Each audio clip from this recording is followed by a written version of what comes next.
aqui, professor.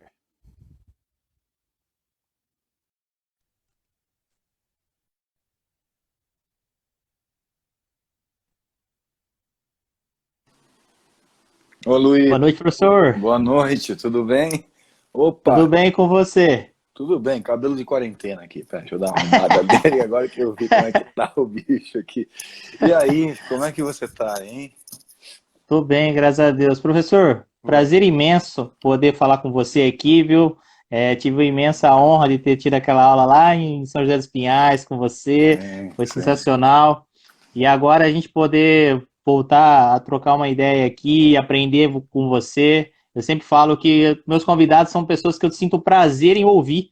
Então, é sempre um prazer poder te ouvir. E você, humildemente, aceitar assim já de prontidão quando que eu fiz o convite, para mim foi uma grande honra, viu? Muito obrigado, professor.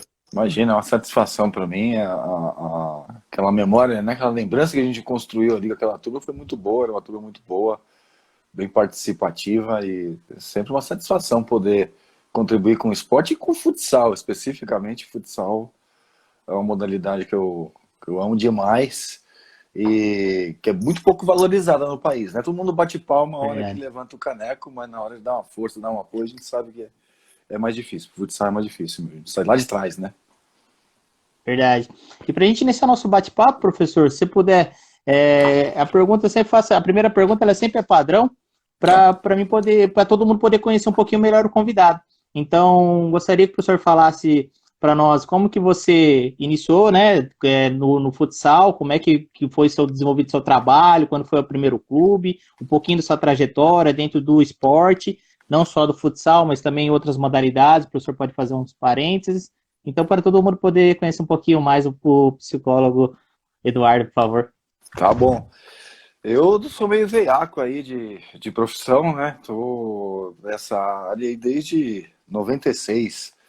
Então já tem aí quase 25 anos, né, trabalhando com psicologia do esporte. E aí eu trabalhei já com várias modalidades diferentes e com níveis, né, de preparo e de competição também diferentes, desde de iniciação esportiva, categoria de base e alto rendimento.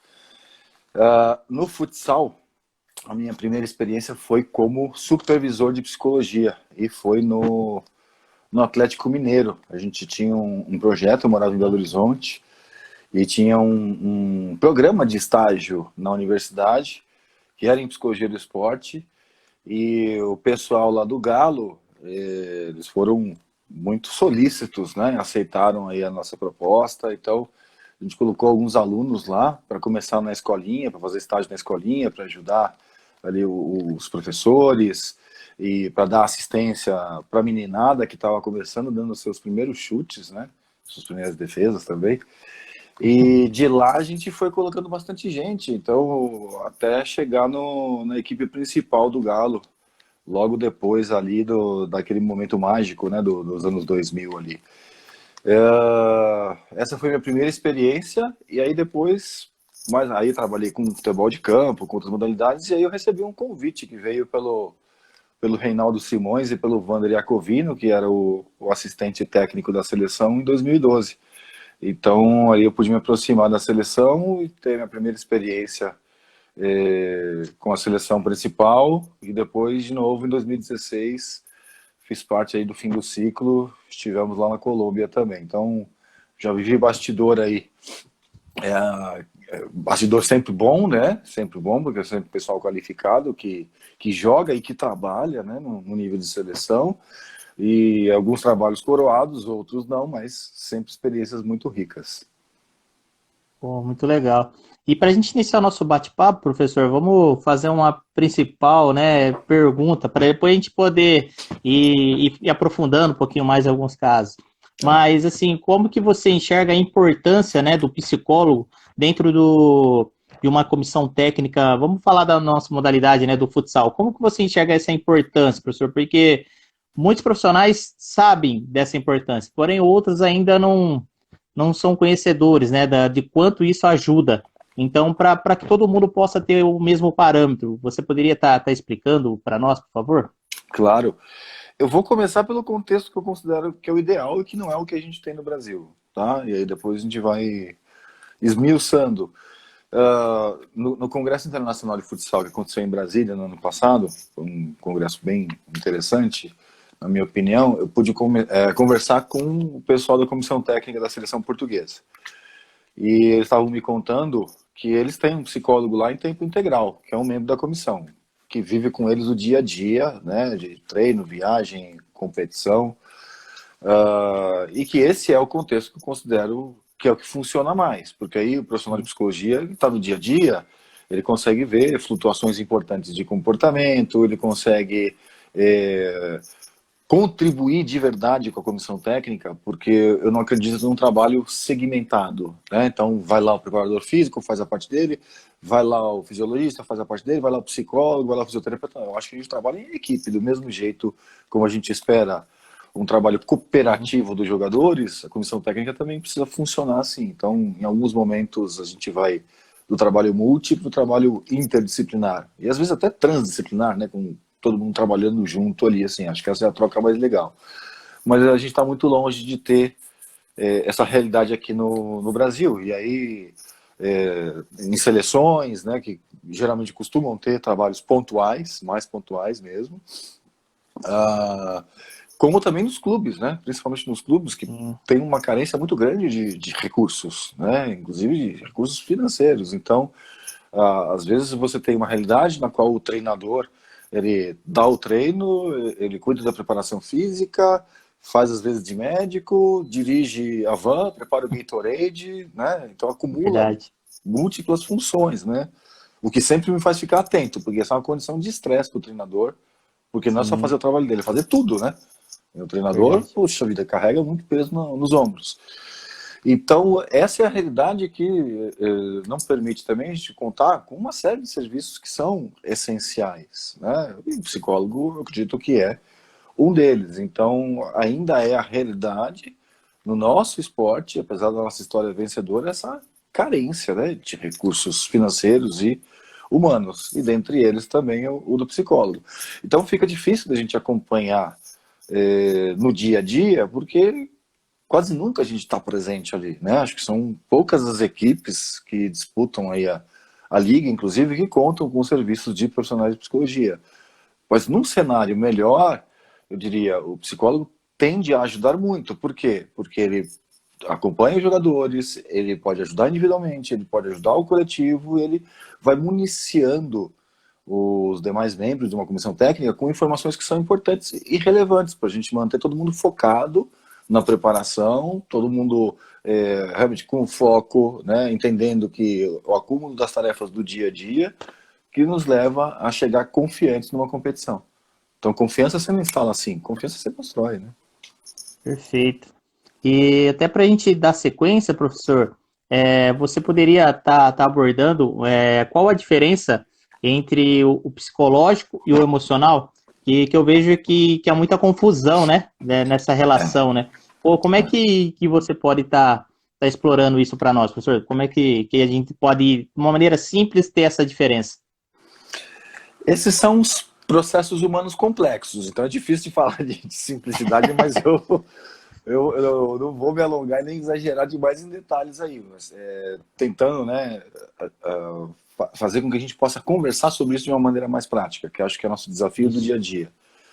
Eu vejo muitas vezes o profissional da minha área cometer um pecado que é ficar falando psicologuês, e aí fica todo mundo olhando, falando, que diabo esse cara tá falando? Deve ser verdade, né? Eu vou aceitar, porque toda palavra é difícil, né?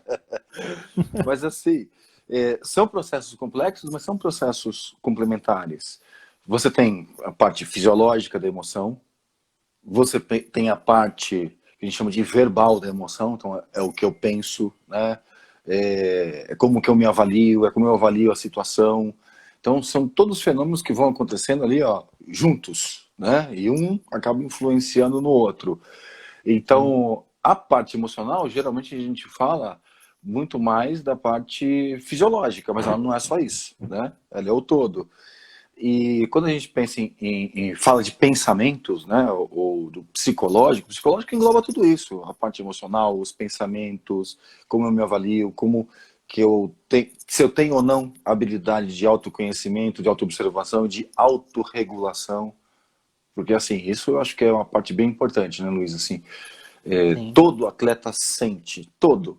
Ele pode ser quem for, né? O mais alto nível, o número um do mundo, ele sente emoções também. Acho que a grande diferença é o que, que ele faz com essas emoções, o que, que ele faz quando ele sente essas emoções. Se ele tem a habilidade de reconhecer o que ele está sentindo, lidar com isso e manter o foco na tarefa, né? Esse é o grande atleta, é o que tem diferença. Então, falar em psicológico e emocional é falar de uma grande caixa preta, né?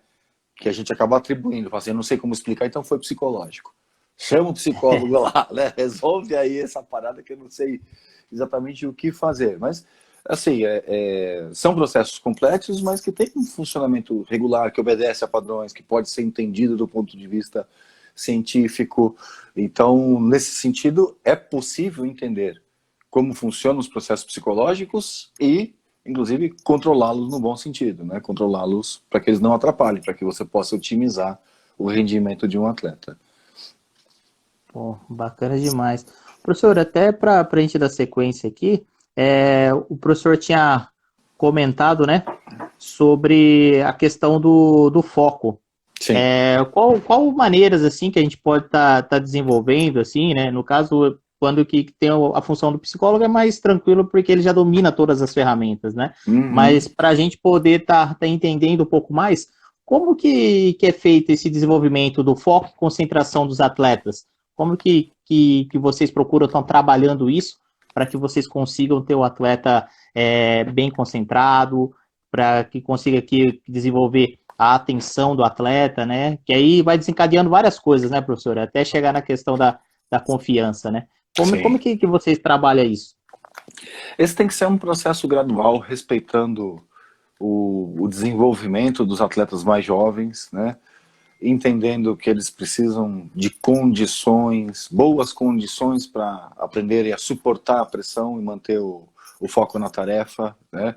A conseguir observar o que está acontecendo, ter uma leitura de jogo, entender o seu papel dentro desse conjunto, né? E saber funcionar taticamente. E futsal, na minha visão, ele exige muito inteligência tática, né? Porque a ocupação de espaços com e sem bola, ela precisa ser sincronizada com os seus companheiros e lendo a movimentação dos adversários também. Isso determina a criação de mais oportunidades, né? Então, você pensar, por exemplo, num goleiro-linha, criar uma superioridade numérica que torne mais difícil a tarefa do adversário, né? Pelo menos na situação de Sim, ataque do time com o goleiro-linha. Mas mesmo sem o goleiro-linha, a gente também tenta criar, né, com movimentação. Então, criando oportunidades com uma movimentação que surpreenda, né, que gere um homem livre para receber a bola e criar uma oportunidade de finalização. Mas a gente pega atletas jovens e a gente vai gradualmente inserindo graus de dificuldades cada vez maiores. Então, o que a gente espera? Que o atleta aprenda a lidar com uma exigência cada vez maior, né? Então, com um nível de pressão cada vez maior. Mas, infelizmente, nem sempre a gente respeita esse limite, né? Então, eu já vi meninos de 5, 6 anos que estão no começo, né, começando a competir, onde devia ter um caráter mais lúdico do que de pressão, sim. mas eu já vi absurdos dentro de ginásio, assim, sabe, de pais, e acho que todos nós que estamos envolvidos com o esporte de alguma forma já vivenciamos esse tipo de situação, né? Pais que se comportam como se estivessem, né, num jogo de adultos, xingando, humilhando, né, questionando o Verdade. treinador. Então, eu já vi cenas das mais bizarras em ginásios, né, onde a gente deveria estar indo com calma, estar com uma certa tranquilidade, até para a criança não deixar de gostar. Então, se a gente exagera nessa dose, a criança vai ter muita dificuldade de lidar, né, com as suas próprias questões emocionais. Se ela erra, por exemplo, perde uma bola, né, e essa bola vira um gol, ou se ela perde um gol, qualquer outra falha Verdade. assim, se é uma criança pequena, ela vai tentar reagir. Então ela está tentando controlar o foco dela. E a gente precisa estar atento para ver como que ela vai fazer isso, porque ela pode acabar exagerando, né? Atletas adultos já fazem isso. Então o ideal é ir criando foco, né? E aumentando a pressão e ensinando a criança sempre um desafio, né? Uma meta quando a gente coloca uma meta para alguém que está tentando aprender, a gente coloca uma meta que ela tem que ser realista, mas tem que ser desafiadora. Então, um degrau Legal. acima daquele que ela está. Mas a gente tem que saber observar bem. Então, em psicologia, a gente costuma usar muito a avaliação, né? Avaliação psicológica, teste, escala. Esses instrumentos, eles dão algumas referências para a gente do quanto que esse atleta ou essa atleta consegue, né? Manter a concentração, teste de atenção concentrada, teste de atenção difusa. Mas, na minha opinião, o que te dá informação relevante de verdade é observar o atleta no dia a dia, comparar o desempenho dele num treino, numa competição, num jogo, né? Num jogo sem tanta relevância e um jogo decisivo, um jogo de playoff, a foco e concentração na prática. Esse que importa para nós, não exatamente o desempenho em teste. Então, observando, discutindo, e aí o papel do psicólogo aproxima, vê que alguém está com dificuldade, vai ter um momento de aproximar, de puxar, de tentar entender o que está acontecendo e de ajudar o atleta também a perceber o que está acontecendo, o que está atrapalhando e como que ele pode manter o foco dele. A gente obedece padrões e regularidades, mas as histórias de vida são tão únicas que a gente precisa entender, e aí é o psicólogo que tem mesmo essa função de se aproximar para entender a história de vida e perceber por que aquele atleta está tendo dificuldade ou não, por que naquele momento ou não. Às vezes você tem uma questão de fora, né? Uma questão de fora, uma questão familiar, e que pode estar atrapalhando muito, né? Às vezes é uma questão de dentro do próprio time, né? Então a gente está sempre investigando. E aproveitando essa questão, professor, como que vocês conseguem tá chegando um pouco mais a fundo, né?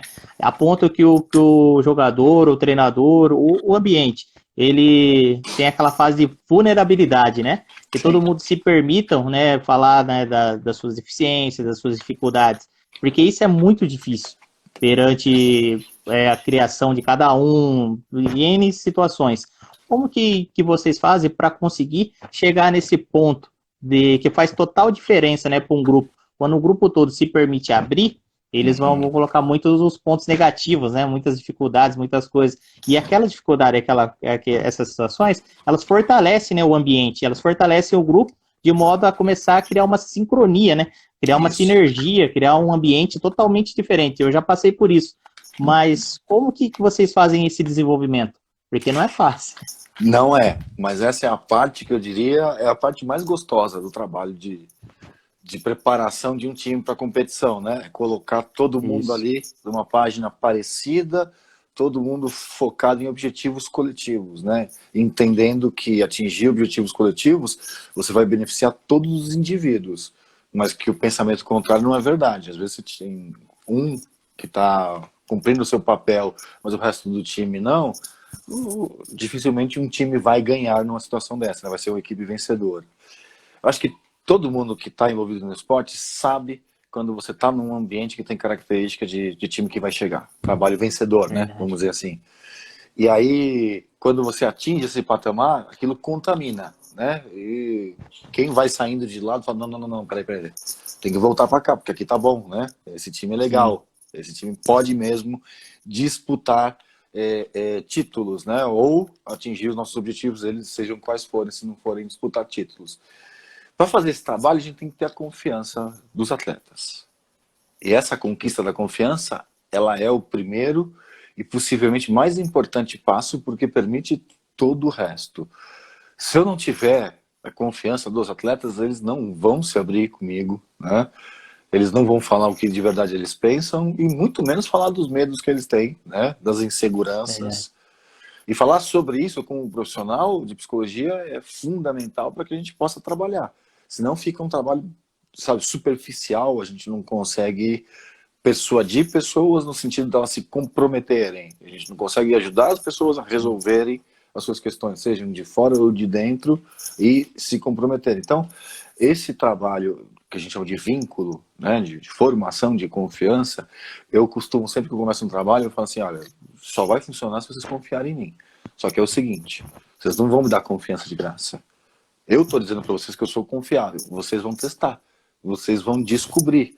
E o meu trabalho aqui neste momento é conquistar a confiança de vocês, né?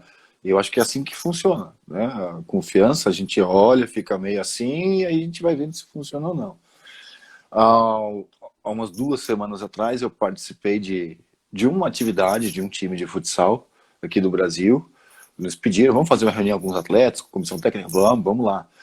E aí um dos atletas que estava presente, ele estava no grupo da seleção lá de 2012 na Tailândia. E aí ele resolveu espontaneamente falar, e foi bem interessante o que ele contou. Ele abriu mesmo, falou, gente, é o seguinte, quando eu comecei a trabalhar com o Eduardo, eu não tinha trabalhado com psicólogo ainda, e falar bem a verdade, eu tinha muita desconfiança, eu tinha muito medo que ele fosse ficar descobrindo informação para levar de uma maneira, mas de uma maneira ilícita, né, que pudesse prejudicar os atletas, né, como se fosse, aquele ali não está focado, dá porrada nele, né, e não é bem assim que a gente trabalha, né, ou não deveria ser. E aí esse atleta, ele foi contando, né, e dizendo assim, então eu estava desconfiado, o grupo estava desconfiado também, e aí o que aconteceu? Aí ele foi pegando, entrando, conversando, se entrosando com a gente foi vendo que, ele pode ajudar, ele pode, né, pode fazer alguma diferença aqui. Então, eu tive ali alguns meses para trabalhar com eles, foi pouco tempo, na verdade, antes da gente ir para a Tailândia, mas foi suficiente para desenvolver esse vínculo, e aí, uma vez que está desenvolvido, né, eles vão testando, né, eles soltam informação, eu sei como que funciona, soltam informação e vê se circula, só contamos isso para ele. Se circular é porque ele está vazando, né, assim, e, bom, a gente trabalha muito com sigilo também, né, então isso foi uma outra coisa que eu falei para eles lá naquela ocasião, que falam também quando a gente começa um novo trabalho. Tem informação que eu não vou circular de jeito nenhum, porque vai prejudicar vocês, e eu não tô aqui para prejudicar, né? Tô aqui para ajudar, esse é o meu papel. E tem outras informações que eu preciso levar, porque o treinador precisa saber de algumas coisas, né? E a gente tem duas opções. Ou um de vocês representa o grupo e vai levar, porque essa informação é pertinente, importante, ela precisa ser discutida e entendida, né? Ou vocês podem autorizar que eu leve. O que eu posso dizer e o que eu não posso? E eu lembro que esse jogador falou que essa foi uma frase que ficou na cabeça dele. Falou, pô, aí sim, o cara tá, né? Tá com a gente. Tá com a gente. Em vez de jogar na massa, ele já tá abrindo. É assim que funciona e pronto. Então isso já ajudou bastante na opinião dele. E eu acredito que sim também. Pô, bacana, legal demais. Aproveitar aqui, professor, fazer uma pergunta aqui que mandaram. VHA Psicologia pergunta para você. Comparando o futebol e o futsal, há grandes diferenças na exigência de habilidades psicológicas para o alcance do melhor rendimento? Quais seriam? Então, comparando o futebol e o futsal, há grandes diferenças nas exigências e habilidades psicológicas para o alcance do melhor rendimento? Se sim, quais seriam, professor? Tá. Eu sei quem é o Vitor Hugo. Ô, Vitor, eu bacana. conheço. Gente boa demais. Olha ele aí, ele comentando de novo. Sim, tem diferenças. Essa é uma parte importante do trabalho do psicanalizar. Caiu? Não, voltou aqui, você. Tranquilo. Tá. A gente tem que analisar a tarefa esportiva para entender o que ela exige do atleta em termos físicos, né, em termos psicológicos. No nível de atenção, o futsal não dá descanso para o atleta. Né? Você tem uma lógica, por exemplo, de substituição dos quartetos, certo? Sim. Mas não tem folga. Você está na quadra, você tem que estar ligado o tempo todo, exatamente porque é muito dinâmico, né? O espaço é reduzido em relação ao campo. Não que o atleta do campo não tenha que prestar atenção o tempo inteiro. Tem que prestar. Só que, às vezes, o jogo está setorizado, né? Então, ele está lá pro outro lado, ali dá para dar uma relaxadinha, mas não muito, porque a bola também pode vir, né? Mas no futsal você não tem essa brecha, Então, a exigência, ela é uma exigência de muita intensidade o tempo inteiro. Inclusive, do ponto de vista psicológico, você tem que estar ligado sem parar. E eu diria até mais, mesmo quando você não está na quadra, mesmo quando você está no banco, por exemplo, né, trocou o quarteto, você tem que continuar ligado ali, por quê? Sim. Porque você tem que ver o jogo, o que está acontecendo, por onde que ele está indo, o que está funcionando, o que não está funcionando, para você não vai entrar na quadra e você vai se adaptar, você já tem que entrar adaptado, né, assim, um vacilo você toma um gol ou perde a oportunidade e aquilo pode custar muito caro, né? Muito caro mesmo. Então, essa exigência do futsal, eu acho, ela é exaustiva, mas exaustiva mesmo. O atleta se entrega e sai cansado, sai morto, né? Sai acabado, não só física, mas mentalmente também, por conta dessa exigência. Pô, legal. Até aproveitando, falando desse cansaço, professor, dessa exigência grande, quais são alguns pontos que a gente pode estar identificando, alguns pontos claros, quando o atleta está cansado mentalmente?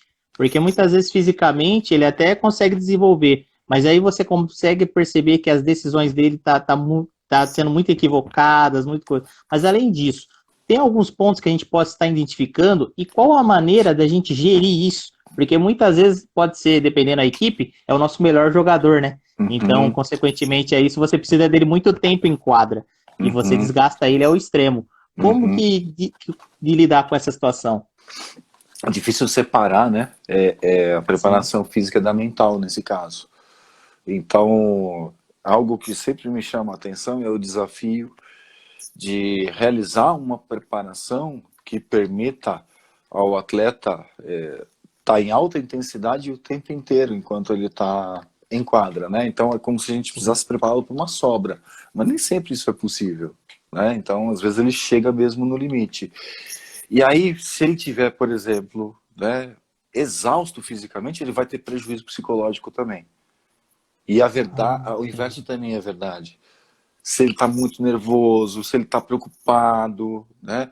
Se de alguma forma ele está com medo, inseguro, desmotivado, isso também vai interferir na parte física. Então é muito difícil de você separar uma da outra. Mas eu acho que o olhar empírico de observar, né, flutuação de humor demais, comportamento, e a gente acaba conhecendo as pessoas quando a gente convive, né? Mas comportamento muito atípico do atleta também chama a atenção, significa que tem alguma coisa diferente. Claro que tem aquele atleta que chega em quadra e se transforma, conheço vários desses, né? Assim, é na dele, é quietinho, né? Não é de falar muito, chega na quadra, manda em tudo, domina, assim, é o jeito dele de jogar e tá tudo certo, né? Mas é quando esse atleta não tá tendo o comportamento dele usual. Aí isso chama atenção, fala assim, ó, tá mais cabisbaixo, né? Tá muito explosivo, se ele não é explosivo, também chama muito atenção, então significa que ele pode estar cansado, né? Ele pode estar reagindo ao próprio cansado ou ao próprio medo, tentando botar mais energia. Só que isso pode levar a um prejuízo, né? Perder o foco, por exemplo, no número de faltas, que aí a gente já sabe o que vai dar, né? Assim, tiro livre direto, né? Assim, então são coisas assim que são detalhes, são minúcias, né? E que a gente vai descobrindo conforme a gente vai convivendo. Então, no começo, se a gente não conhece muito aquele atleta, aquele grupo, a gente não tem muita certeza. Então a gente tem que observar bastante, prestar atenção. Eu sempre recomendo para o treinador, não terceirize o teu contato com os atletas. Tenha momentos de grupo e tenha momentos individuais também. Acho que tudo é oportunidade. Na psicologia do esporte, a gente faz muito isso, né? Fala assim, onde é o seu consultório no esporte? Não tem um consultório, né? Não tem exatamente uma sala. É na arquibancada, é no banco de reserva no treino, é no ônibus, é no hotel, é no vestiário. Ali, todas elas são oportunidades para conhecer e para interferir de forma positiva, claro, de preferência, né? Então, estes são os momentos de você trazer para perto, né? Eu acho que grandes treinadores são aqueles que fazem isso, que tem prazer, inclusive, na gestão de pessoas, né? Tem a parte técnica, tática, física, mental e gestão de pessoas também. Acho que isso faz muita diferença, mas muita diferença mesmo. Hoje acabou até se tornando um pilar base, né, professor? O esporte evoluiu tanto que essa gestão hoje ela se torna primordial, né? Sim. Então hoje não é nem mais o diferencial, é uma coisa primordial. E até aproveitando essa sua fala, professor, como que a gente pode tá diminuindo, muitas vezes, essa tensão, essa ansiedade, esse nervosismo, às vezes, do atleta? Às vezes é preferível, se a gente detecta isso, utilizar algumas atividades para dar uma relaxada, ou às vezes é preferível até mesmo o descanso, a famosa folga, né? Dar um período para ele, ou um dia para ele. Quais são as estratégias assim que você vê com o maior resultado assim para poder estar dando uma controlada nessa questão? Essas decisões para mim sempre são situacionais, sabe? Então é por isso que é importante estar presente no dia a dia, porque essas decisões vão ser tomadas em conjunto. Então eu percebo, eu observo, eu falo assim, olha, parece que a tampa tá para sair da panela geral, né? Para É, muitos dos atletas, assim. Então talvez seja a hora de diminuir a carga. Mas eu vou tomar essa decisão sozinho? Não, eu vou conversar com o preparador. E aí, tá fazendo. sim, Tem controle de carga de treino? Usa a variabilidade da frequência cardíaca? Tem equipamento para isso? Ótimo, maravilha. Então a gente tem dados objetivos, mas muitas vezes a gente não tem, né, Luiz? Não tem. é, Comprar um Team Pro aí, um Polar Team Pro, ou qualquer sim. outro, assim, é din-din pra caramba, né? Então Do futsal ainda. vai no relato, né? Então aí Sim, junta, conversa, e aí vai descobrindo, assim, quantas sessões de treino fizemos? Foram sessões intensas? Né? Se foram muitas, se, digamos assim, 80, 90% dos objetivos dos treinos estão cumpridos e você está vendo que os atletas não estão dando conta, né? O humor tá ruim, tudo, aí vale a pena. Vamos fazer uma atividade de relaxamento? Eu sempre acho bom ter um leque, sabe? Um conjunto. Então você vai intercalando. Você pode tirar uma sessão de treino numa semana, mas você não pode fazer isso sempre, senão também os atletas aprendem que é esse o caminho, né? E nem sempre você vai poder entendi. fazer. Então, Sim, numa outra vez, o que se faz? Uma parte do treino aqui, a gente vai diminuir, né, a duração dele e a gente vai fazer uma atividade lúdica, né, um pegador de corrente, um peladão, seja lá o que for ali, assim, para dar uma descontraída, porque isso é importante para a gestão, né, de pessoas e de emoções dessas pessoas, né, para você não prejudicar o engajamento delas na atividade. A gente tem um plano, tem uma periodização de treino, né, mas acho que o mais importante, assim, se os atletas cumpriram com eficiência a maior parte dos treinos, está tudo certo. Não precisa cumprir a planilha exata porque foi a planilha. O treino tem que ser adaptado também, conforme você vai ver na resposta dos atletas, né?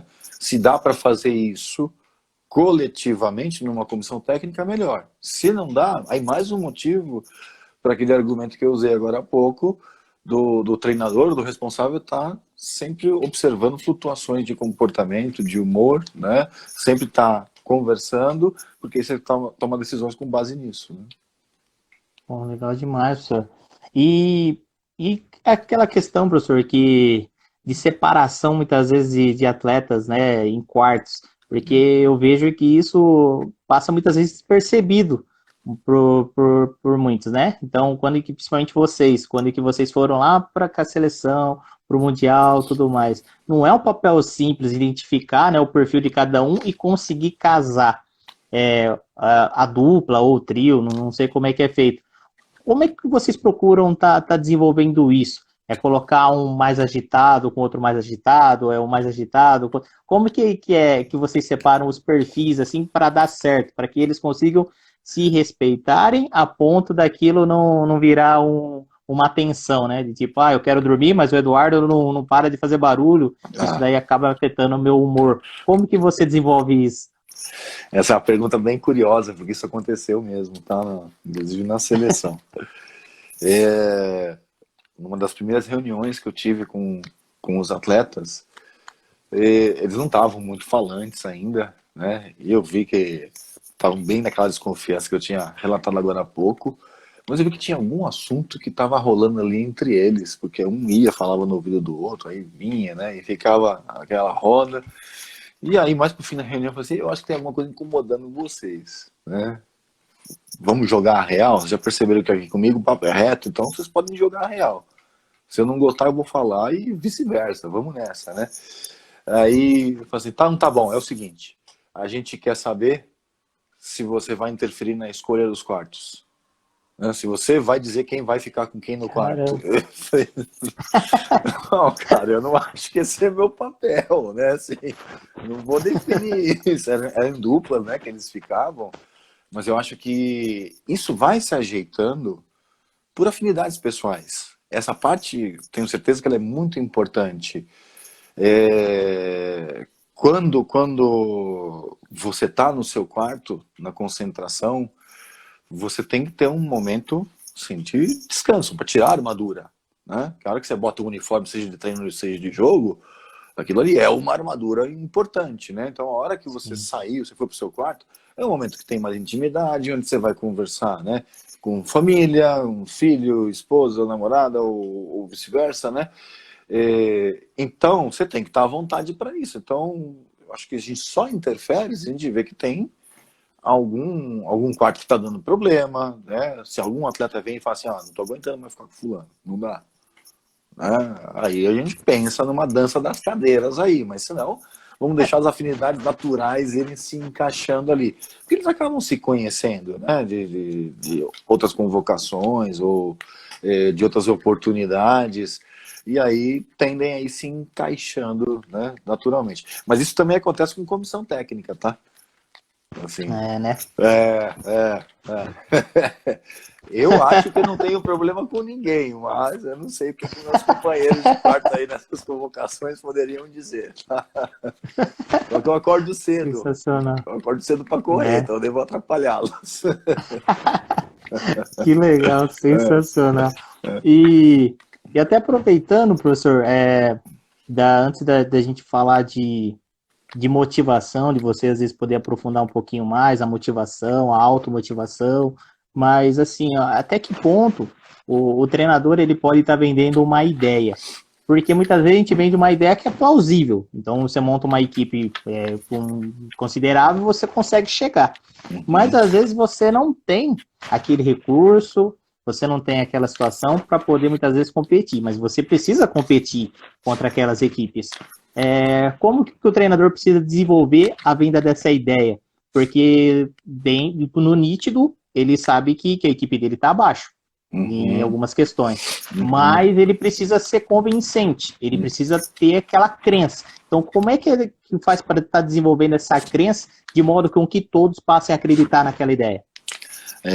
Aí você falou algo bem importante, né? O processo de persuasão, né? De passa muito por oratória, né? E eu já vi treinadores fazerem mágica com palavra, né? Numa palestra, de acender todo mundo, ou no intervalo, até mesmo num pedido de tempo, uma provocação que funcione, que faça o pessoal colocar mais energia, né? E efetivamente acreditar e aí se comprometer, né? E eu já vi isso em vários esportes, né? Eu tenho trabalhado com algumas modalidades diferentes e uma delas é o vôlei de praia. Então, ali a gente vê, às vezes, em algumas situações específicas, você vê que a bola não vai cair, as atletas estão tão comprometidas, estão tão focadas que elas não vão deixar. Você pode dar um tiro de canhão com a bola e elas vão buscar. Isso no futsal acontece de outras formas, né? Quando você vê na Sim. movimentação, você vê o goleiro que pega tudo, né? Você vê o atacante ou o ala que faz um drible desconcertante e pratica uma jogada, você vê eles jogando soltos e com muita confiança. Então, eu vejo treinadores que conseguem fazer isso de uma forma assim magnífica. E aí é para bater palma mesmo. Né? E aí você fala assim, só treinador grande, treinador de time da Série A que ganha centenas de milhares de reais. Não, às vezes você vê isso ali no time do seu clube, né? Numa categoria de base, você vê assim o treinador que consegue fazer isso bem. Mas eu acho que é o treinador mesmo quem tem que fazer esse papel. Né? E isso é treino. É a habilidade da palestra, é a habilidade da preleção, né? Eu acho que isso é importante porque vai no sentido daquilo que a gente conversou agora há pouco, né, Luiz? Assim, a Sim, sensação de time que vai chegar, né? E você faz perfeito. isso de diversas formas. Eu acho que você faz isso dosando cobrança e reconhecimento. E isso é uma arte, porque é sensibilidade. Né? Assim, claro que eu sempre acredito em ciência, mas é uma arte no sentido de tão habilidoso que tem que ser o treinador para ler, para ir vendo micro-reações, reações, né? Postura, de levantar, né? De às vezes provocar e aí isso refletir em todo o resto do grupo, né? Ou fazer isso coletivamente mesmo. Você faz isso com a postura, você faz isso com tom de voz, você faz isso com vídeo, você faz isso reconhecendo os esforços, né? Assim, fazendo uma retrospectiva do que já enfrentaram dentro e fora de quadra.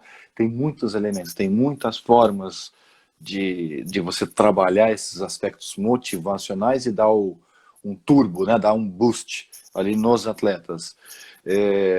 Eu gosto demais de acompanhar palestras exatamente porque eu estou sempre caçando, né? O, o bom palestrista, né?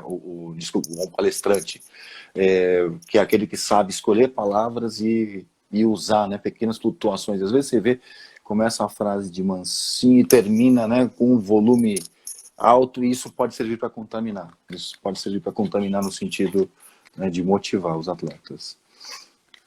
E até aproveitando, professor, que a gente está falando dessa situação, como que você vê assim a evolução assim das gerações? Isso realmente existe da parte da psicologia? Vocês conseguem detectar isso?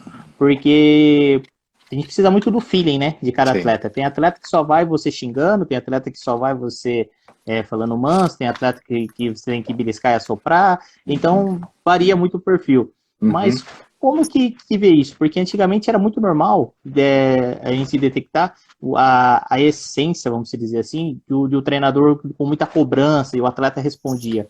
Hoje isso já vem mudando um pouco, né, pelo aquilo que eu percebo. Então eu como leigo, vamos dizer assim, percebo isso. Como que vocês detectam isso? O que vocês conseguem tá vendo esse feeling dessas novas gerações, dessas coisas? Mudou muito, professor, ou não? Isso muitas vezes é discurso, como se diz, discurso já pré-agendado, né? Agora tudo virou moda, né? Falar que as gerações mudaram. Como que vocês enxergam isso? Eu vejo assim, a gente tem uma mudança de cultura, né?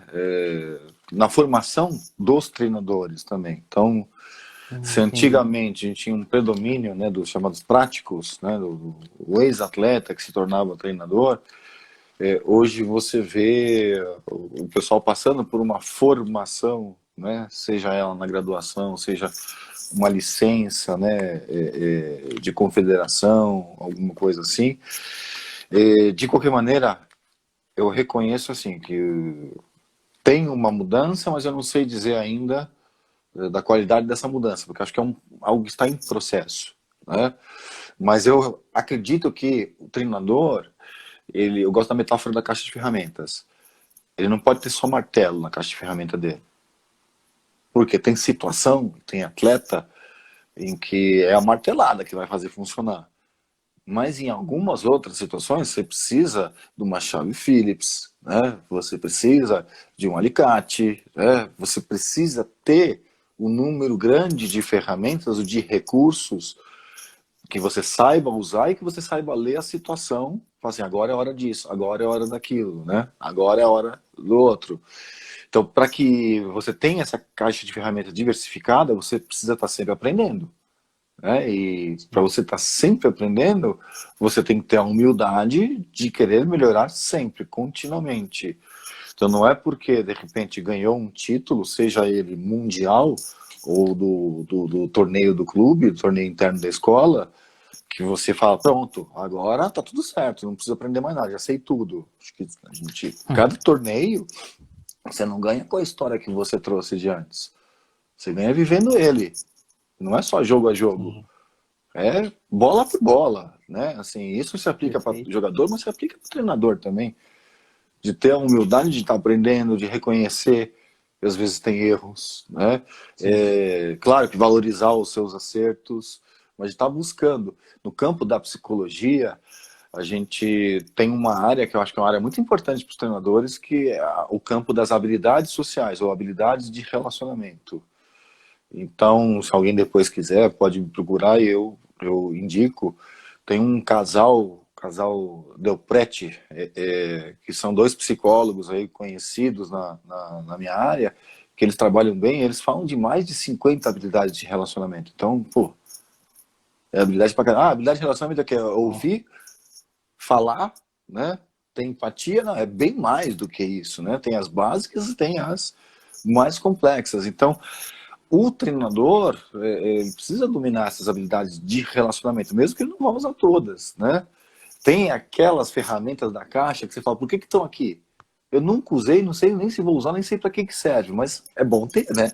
Porque se chegar Verdade. e você não tiver a chave com aquele número certo, você não vai conseguir resolver aquela situação específica. Então, isso até dá confiança para o treinador. Saber que ele tem uma postura humilde, de aprendizagem constante, né? De estar sempre querendo melhorar.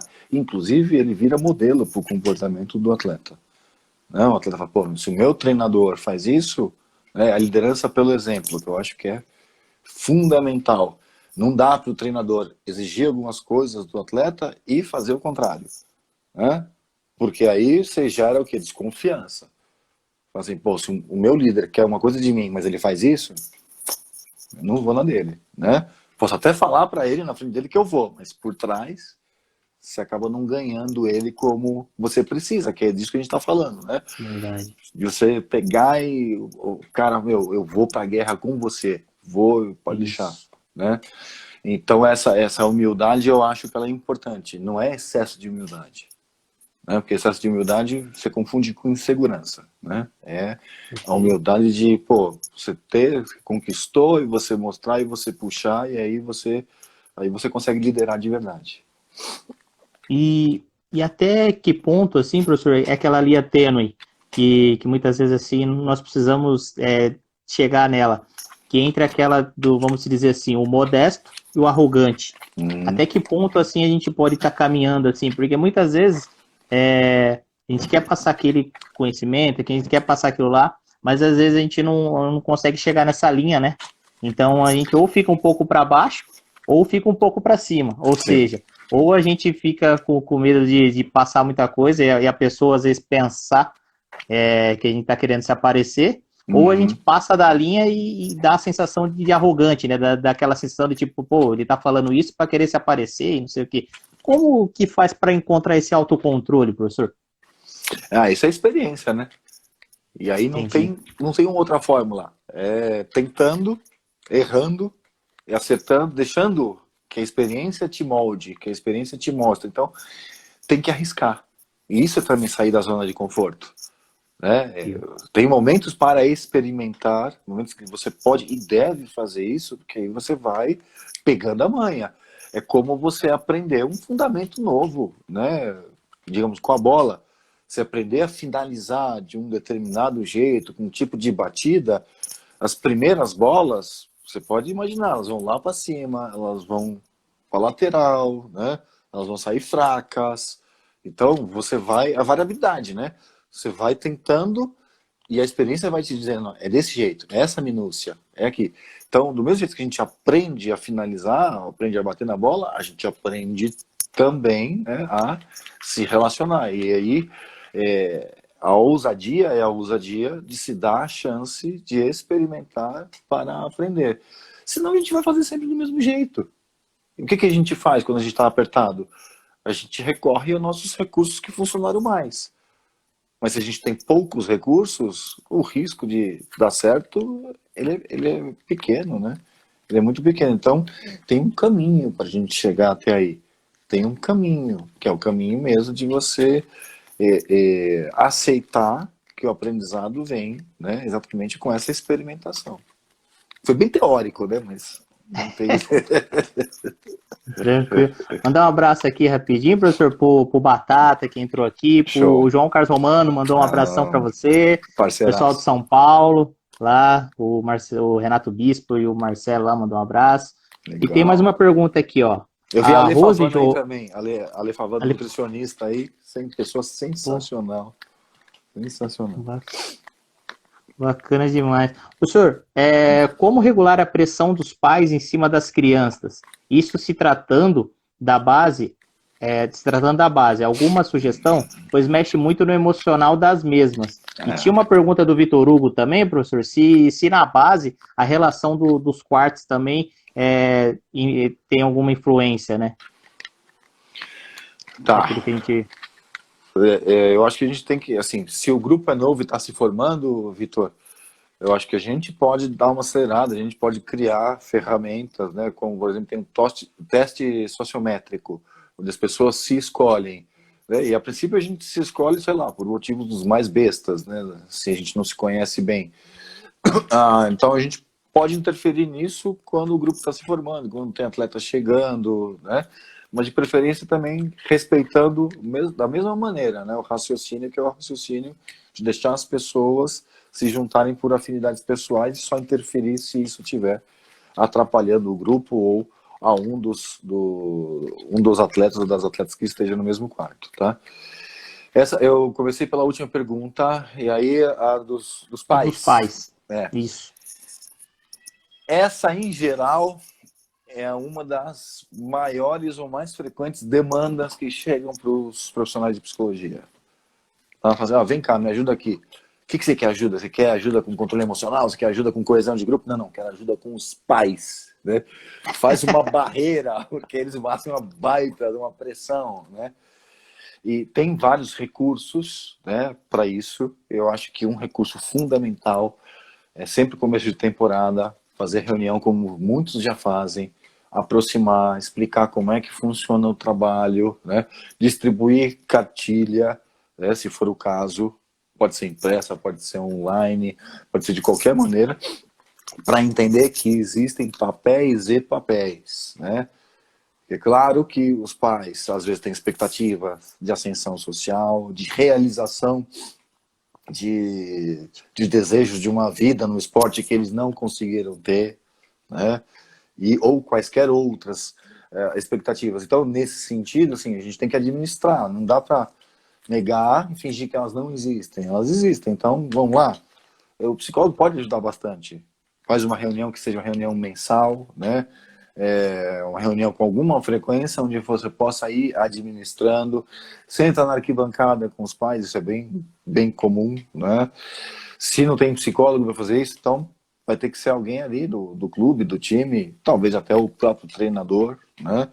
Que é uma reunião, um trabalho educativo para os pais, para eles entenderem mesmo o que está acontecendo, qual que é o papel deles, qual é a importância deles jogarem juntos, porque eles também de alguma forma fazem parte do time. Imagina, você faz todo um trabalho com os jogadores para que eles funcionem como um time, e aí você não controla o que acontece na casa.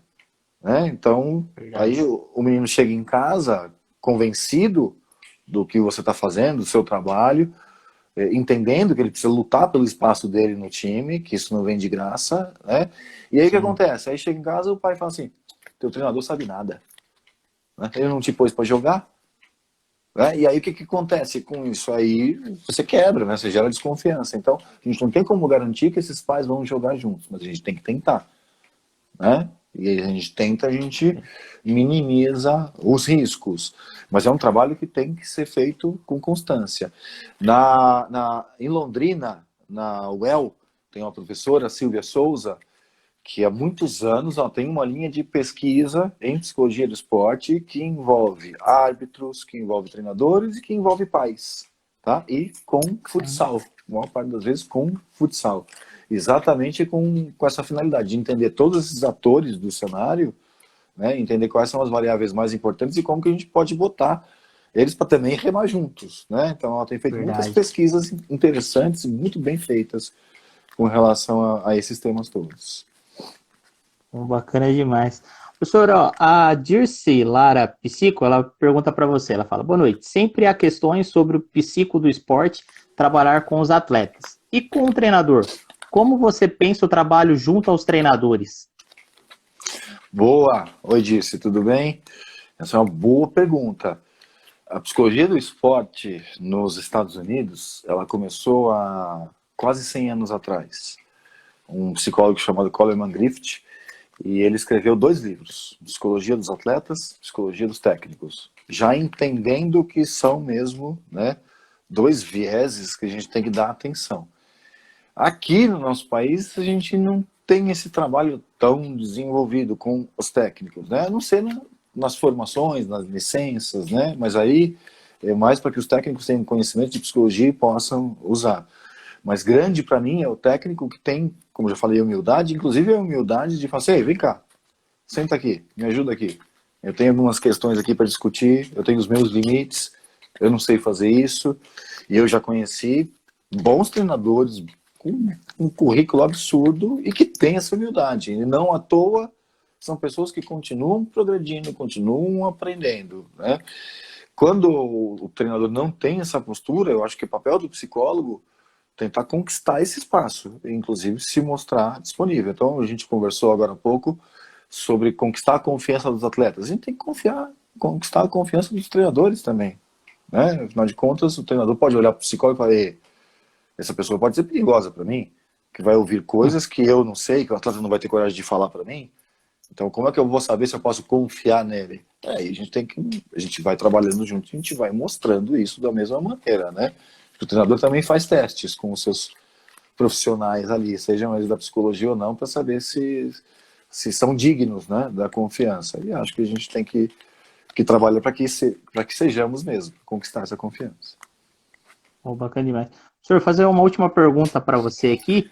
Ah, Qual as estratégias que você procura utilizar para o desenvolvimento do autocontrole e autoconhecimento? Que pode se estender tanto para atleta como para treinador, né? Como que é feito isso? Porque eu vejo que é muito difícil, né? Muitas vezes se autoconhecer, né? porque supõe você assumir que você pode errar, né? Autoconhecimento é você Perfeito. olhar para o espelho e falar aqui tá bom, aqui não tá, né?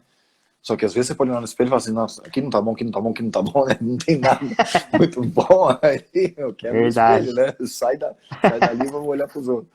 Então, tenho certeza, o autoconhecimento ele vem muito da autoobservação, né? Então, Entendi. a autoobservação e da observação do efeito do que você faz nas outras pessoas e como você se sente, né, com o efeito do que as outras pessoas fazem com você. Então, você se conhece também conhecendo com quem você anda, né? Assim, então, observando, fazendo uma análise da sua vida. Em geral, para ter autoconhecimento, a gente tem um recurso como fazer terapia. Só que as pessoas ainda acham que fazer terapia é para loucos, né? É para quem está desequilibrado. Uma psicologia clínica lá dos anos 50, vamos dizer, de 70 anos atrás, talvez fosse uma psicologia que estivesse engatinhando ainda, que fosse mesmo a psicologia do hospital psiquiátrico. Para quem realmente, né, fala assim: coisa de maluco. Não é mais, isso já mudou. Então, as pessoas procuram hoje psicoterapia por vários motivos. O menor deles é por estarem loucos, é porque querem mesmo se autoconhecer, é o ato de coragem, né, de se enfrentar e se observar e permitir que outra pessoa ajude nesse processo. E como eu falei, eu estou na psicologia aí de 94, na psicologia do esporte desde 96, né? E eu tenho um consultório, não só para atletas. E no começo da minha carreira, ali nos anos 90, dificilmente homens procuravam terapia, porque não, isso aí é coisa para mulher, né? É coisa para desequilibrado. Eu tinha homem que ia disfarçado, ia de sobretudo e chapéu. Entrava escondido no consultório. E hoje em dia tá meio a meio, tá? Então tem mais homens fazendo terapia também, ó. Mais homens com coragem. Eu acho que é isso, até a coragem de você se conhecer, você pode se conhecer de diversas formas. Terapia é um caminho que pode ajudar a fazer isso. Nada melhor do que um momento como esse para autoconhecimento, né? Olha como tá Sim, difícil, né? Por que é tão difícil ficar em casa, né? Por que é tão difícil verdade. ficar com você mesmo? Porque geralmente a gente preenche os nossos buracos com outras tarefas, com outras pessoas, com outras atividades, né? E aí parece que está tudo Verdade. bem. E nesses dias a gente não tem tido muito essa chance. Então, a gente quer correr de quem? Às vezes de nós mesmos. Perfeito.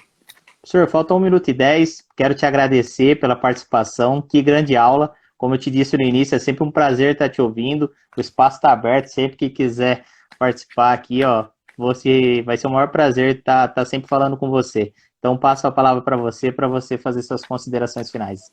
Tá bom, eu te agradeço pelo convite. Como eu te falei, é um prazer, né, contribuir com o futsal. É um prazer estar nessa live aqui com você, especificamente. É sempre bom, é nessas horas que a gente descobre que a gente fez alguma coisa certa no passado, né? Assim, quando Olha, tem esse tipo de busca, esse tipo de contato, né, que a gente vai mantendo os contatos das pessoas que a gente vai conhecendo pelo caminho. Então eu fico muito contente de ter recebido o teu convite aqui. Agradecer a todo mundo que estava presente, e eu sei, não dá para a gente interagir com todo mundo aqui, né? Muito dinâmico, mas eu me coloco à disposição, muito fácil de me achar aí, Eduardo Silo, Psicologia do Esporte.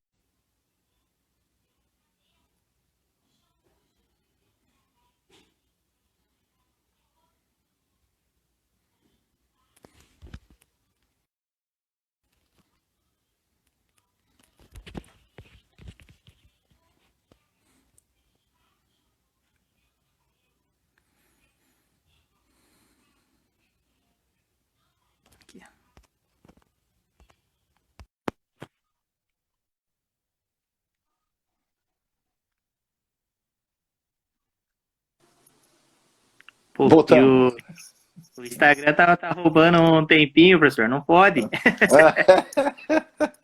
Né, o professor estava fazendo as considerações finais aí, e até aproveitar assim, professor, dentro das suas considerações finais, para quem quer buscar um pouco mais essa área, o que você sugere para poder tá indo, né? Porque muitas vezes a pessoa quer buscar, mas ela não sabe por onde começar, né?